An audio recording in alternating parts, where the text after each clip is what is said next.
Estas férias leve o observador no bolso. Na praia, no campo ou entre viagens, acompanhe toda a atualidade sem limites. Assine com 40€ de desconto e habilite-se a ganhar uma estadia de 2 noites num dos hotéis boutique da Small Portuguese Hotels. Este verão, desligue da rotina, não da informação. Assine em observador.pt. Horas.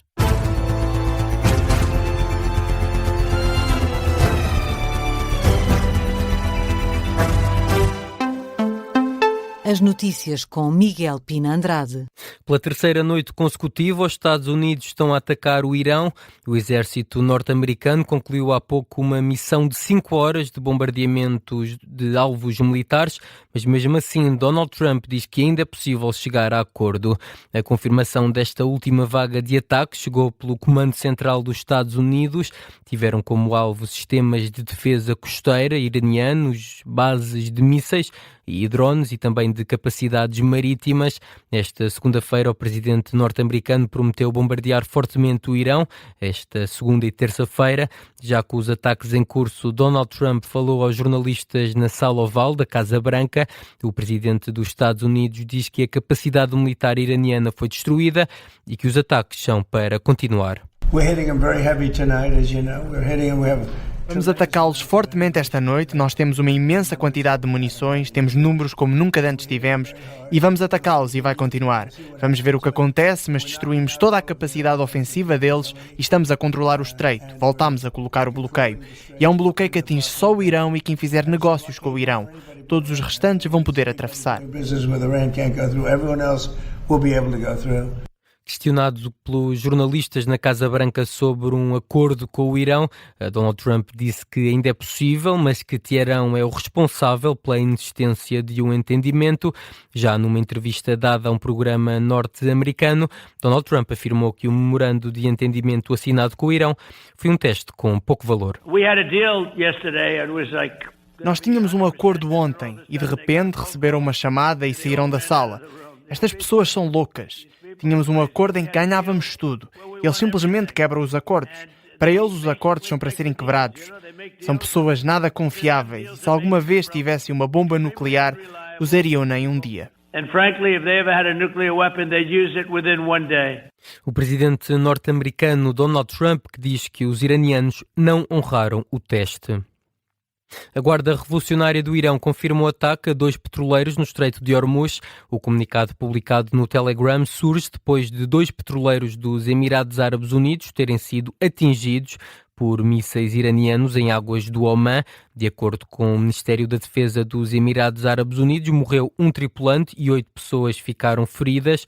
A Guarda Revolucionária do Irão diz que os 2 petroleiros tinham desligado os sistemas de navegação e ignorado os avisos das autoridades iranianas no Estreito de Hormuz, tendo tentado atravessar uma rota minada. O presidente dos Estados Unidos anunciou que Washington vai restabelecer o bloqueio naval ao Irão e cobrar uma taxa de 20% sobre toda a carga enviada através do Irão.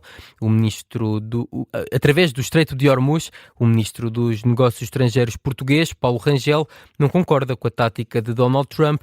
Em Paris, onde marcou presença na reunião da Coligação das Vontades, Paulo Rangel diz que é preciso garantir a liberdade de navegação no Estreito de Hormuz, mas discorda desta estratégia de Washington. Quando defendemos a liberdade de navegação, defendemos a liberdade de navegação pura e dura.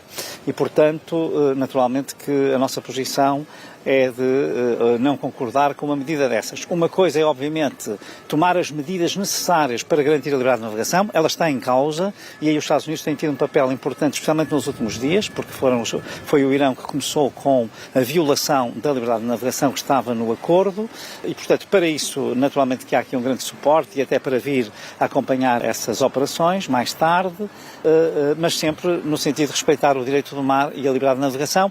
O ministro dos Negócios Estrangeiros, Paulo Rangel, em declarações aos jornalistas em Paris, esta segunda-feira, a Organização Marítima Internacional das Nações Unidas disse que não há base legal para os Estados Unidos cobrarem tarifas a quem passar no Estreito de Hormuz.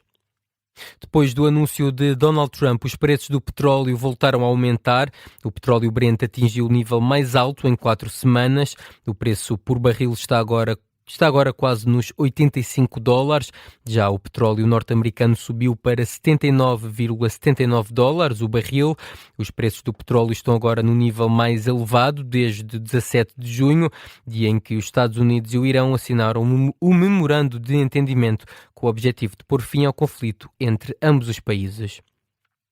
Na atualidade nacional, os professores classificadores dos exames nacionais do ensino secundário têm até ao final desta terça-feira para concluir a correção de todos os itens atribuídos. Os diretores escolares acreditam que os alunos vão ter acesso às classificações na sexta-feira, tal como está previsto.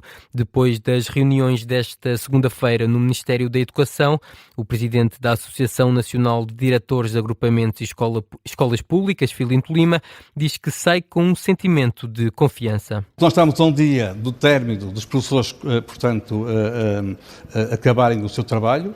E por esse motivo, e também pela percentagem que parece ser elevada, 95% dos itens neste momento estão corrigidos, levam a crer que, de facto, nós no dia 17 possamos fixar as escolas. Por esse motivo, portanto, é esse indicador que lhe dá essa esperança? É só esse indicador que lhe dá essa esperança, com certeza. É uma esperança que eu acho que é reforçada, mas temos que esperar pelo dia 17. Na mesma também ver para crer. Eu quero ver as pautas fixadas nas escolas. Acho que é uma grande vitória das nossas escolas, se isso acontecer. O desejo do presidente da Associação Nacional de Diretores de Agrupamentos e Escolas Públicas, que afirma ainda que o ministro Fernando Alexandre deu garantias de qualidade relativamente à classificação das provas, isto apesar dos constrangimentos sentidos nos últimos dias. O Ministro garantiu-nos total confiança, qualidade na classificação. Eu também não quero pôr em causa de forma alguma, e o Ministro não põe, o trabalho da excelência, e eu queria dizer isto, dos professores classificadores, que nós ontem dizíamos, e hoje reafirmamos, que são sofredores, estão a sofrer muito com esta situação. O Ministro hoje até pediu desculpa da parte da manhã aos professores, sobretudo, penso eu, aos professores classificadores, e fez bem em fazê-lo. Aos diretores escolares, o Ministro da Educação, Fernando Alexandre, indicou que perto de 95% dos itens estão corrigidos, mas em vésperas do final do prazo, os professores continuam a relatar problemas, sendo o mais frequente a falta de folhas de continuação.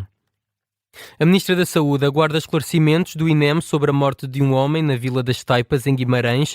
O Instituto Nacional de Emergência Médica anunciou este domingo que vai averiguar por que motivo foram enviados os bombeiros voluntários de Guimarães, que estavam a 14 minutos do homem de 48 anos que estava em paragem cardiorrespiratória, em vez dos bombeiros da Vila das Taipas, que demorariam apenas entre 3 e 5 minutos a chegar à vítima. Questionada sobre este caso, Ana Paula Martins diz que está à espera das explicações do presidente do INEM. O INEM está a avaliar essa situação, exatamente perceber porque é que não foram os bombeiros de Taipas e teve que ser acionado quer a VMER, quer a outra unidade, digamos, de uma corporação de bombeiros mais distante. Certamente que o presidente do INEM muito rapidamente virá explicar o que é que se passou e eu acho que é importante ouvirmos aquilo que o presidente do INEM tem para dizer. A Ministra da Saúde, em declarações aos jornalistas à margem de uma cerimónia em Miranda do Corvo, aqui num registro captado pela RTP. O Chega vai pedir a demissão do Ministro da Administração Interna no debate sobre o Estado da Nação, marcado para esta quinta-feira. Em causa estão as alegadas ameaças feitas por Luís Neves ao partido e também a polémica em torno dos contratos adjudicados pela Polícia Judiciária à empresa de um empreiteiro próximo do governante. André Ventura entende que Luís Neves tem respostas para dar. E na quinta-feira o Partido Chega terá a oportunidade, com a mesma frontalidade com que aqui exigiu estes esclarecimentos, de dizer ao Primeiro-Ministro que este Ministro da Administração Interna não deve continuar enquanto ameaçar jornalistas, mesmo que nós não gostemos desse jornalismo. Não deve continuar enquanto ameaçar líderes da oposição, mesmo que nós não gostemos desse estilo de fazer política. E que o Ministro da Administração Interna não pode querer um regime para si, diferente de todos os que exige para os outros políticos em Portugal. É a nossa democracia que está em causa. O líder do Chega diz mesmo que as suspeitas sobre o Ministro da Administração Interna devem ser esclarecidas antes do debate do Estado da Nação e denuncia medo por parte dos partidos políticos. Já sobre as alegadas ameaças de Luís Neves ao Chega, André Ventura não tem dúvidas e diz que as imagens são incontornáveis. Comecei por desvalorizar, por entender que tinha sido o calor do momento.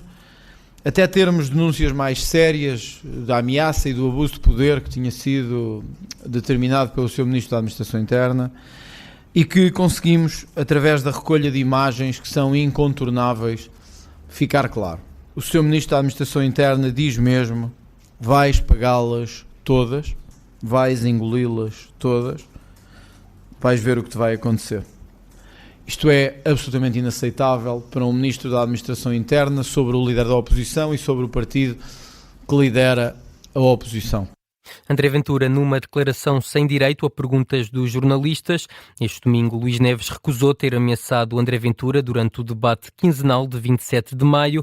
O Ministro da Administração Interna considera muito estranho que a publicação tenha sido feita agora, quase um mês depois. É o ponto final nesta edição das 4 da manhã. Nesta edição das 4 da manhã, a informação está de regresso à antena da Rádio Observador às 5 da manhã. Já a seguir, mais a repetição do Contracorrente.